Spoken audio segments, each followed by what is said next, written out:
हाय नमस्कार मित्रांनो, माझ्या यूट्यूब चॅनलवरती तुमचं स्वागत आहे। मित्रांनो, आज आपण पाहणार आहोत की जर तुम्हाला तुमचे मनरेगा जॉब कार्ड डाउनलोड करायचे असेल किंवा तुमचे मनरेगा जॉब कार्ड ॲक्टिव्ह आहे की नाही, चालू आहे की नाही, किंवा तुम्हाला तुमचं जॉब कार्ड मनरेगा कार्ड अगोदर बनलेलं आहे की नाही, जर तुम्हाला चेक करून पाहायचं असेल तर तुम्ही ऑनलाईन घरी बसल्या तुमच्या मोबाईलवरून पाहू शकता। किंवा तुम्हाला तुमचे जॉब कार्ड डाउनलोड करायचे असेल तर तुम्ही ऑनलाईन डाउनलोडही करू शकता।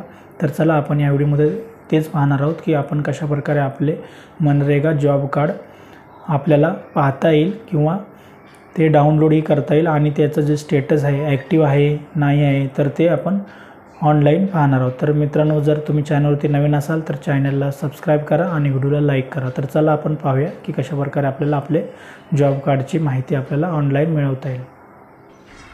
सर्वात अगोदर तुम्हाला इथे तुमच्या मोबाईलच्या किंवा इथे जर तुम्हाला लॅपटॉप असेल तर लॅपटॉपच्या इथे स्क्रीनवरती गुगलवरती यायचं आहे आणि तुम्हाला इथे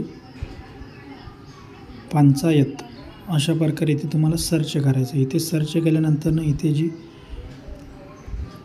खाली 2 नंबरला जी साईट आलेली आहे महात्मा गांधी नरेगा, तर ही वेबसाईट आहे। तर ह्या वेबसाईटला तुम्हाला इथे क्लिक करायचं आहे। त्यानंतर तुम्हाला इथे 2 नंबरचा जो ऑप्शन दिसतो आहे जनरेट रिपोर्ट, तर इथे तुम्हाला क्लिक करायचं आहे। इथे क्लिक केल्यानंतर तुम्हाला तुमचे जे राज्य आहे, तर आता इथे आपले महाराष्ट्र आहे, तर आता आपण इथे आपले महाराष्ट्र इथे सिलेक्ट करायचं आहे।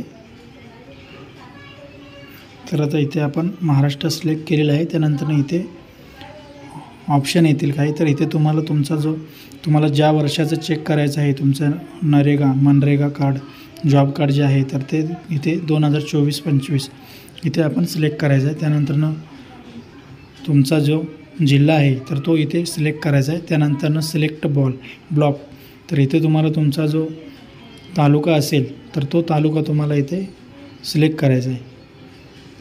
तर इथे तालुका सिलेक्ट केल्यानंतर तुम्हाला खाली पंचायत दिसेल। पंचायत म्हणजे तुमची जी ग्रामपंचायत जी आहे गावाची, तर ती तुम्हाला इथे सिलेक्ट करायची आहे। तर आता आपण इथे सिलेक्ट करून घेऊया। तर इथे सिलेक्ट केल्यानंतर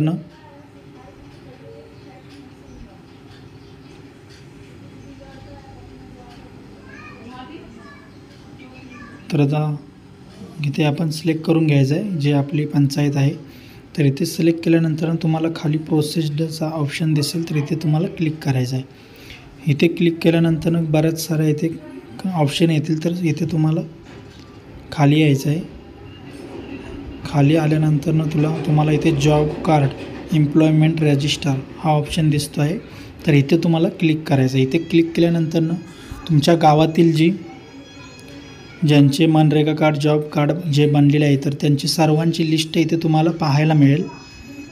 त्यानंतर तुम्हाला इथे तुमचं जर याच्यामध्ये नाव असेल तर तो तुम्हाला इथे नाव तुम्हाला इथे शोधायचं आहे आणि तुम्हाला इथे तुम्हाला इथे तुमचा जॉब कार्डचा जो नंबर आहे MH अशा प्रकारे इथून स्टार्ट होतो, तर ह्याच्यामध्ये तुम्हाला इथे जॉब कार्डचा जो नंबर आहे तर तो इथे पाहायला मिळेल आणि तुमच्या नावाच्या जे जॉब कार्ड ॲक्टिव्ह आहे किंवा नाही आहे तर त्याचं जे स्टेटस आहे तर ते तुम्हाला इथे जर ज्यांचे ॲक्टिव्ह आहे तर ते इथे ॲक्टिव्ह इथे दाखवेल। त्यानंतर तुम्हाला इथे जॉब कार्डचा जो नंबर आहे तर इथे तुम्हाला क्लिक केल्यानंतर तुम्हाला इथे तुमचं जॉब कार्ड जे आहे तर इथे तुम्हाला पाहायला मिळेल। तर हे जॉब कार्ड तुम्ही इथून पाहू शकता आणि हे जे तुमचं जॉब कार्ड आहे तर ते तुम्ही इथून डाउनलोडही करू शकता। तर इकडे तुम्हाला कोपऱ्यात 3 डॉट दिसत आहेत, इथे क्लिक केल्याच्यानंतर तुम्हाला प्रिंटचा किंवा डाउनलोडचा ऑप्शन पाहायला मिळेल, तर इथून तुम्ही हे तुमचे जॉब कार्ड डाउनलोड करू शकता। तर मित्रांनो, अशा प्रकारे तुम्ही तुमचे जॉब कार्ड ऑनलाईन पाहू शकता किंवा बनले आहे की नाही, किंवा तुम्ही इथून डाउनलोडही करू शकता। तर मित्रांनो, व्हिडिओ आवडल्यास व्हिडिओला लाईक आणि चॅनलला सबस्क्राईब करायला विसरू नका।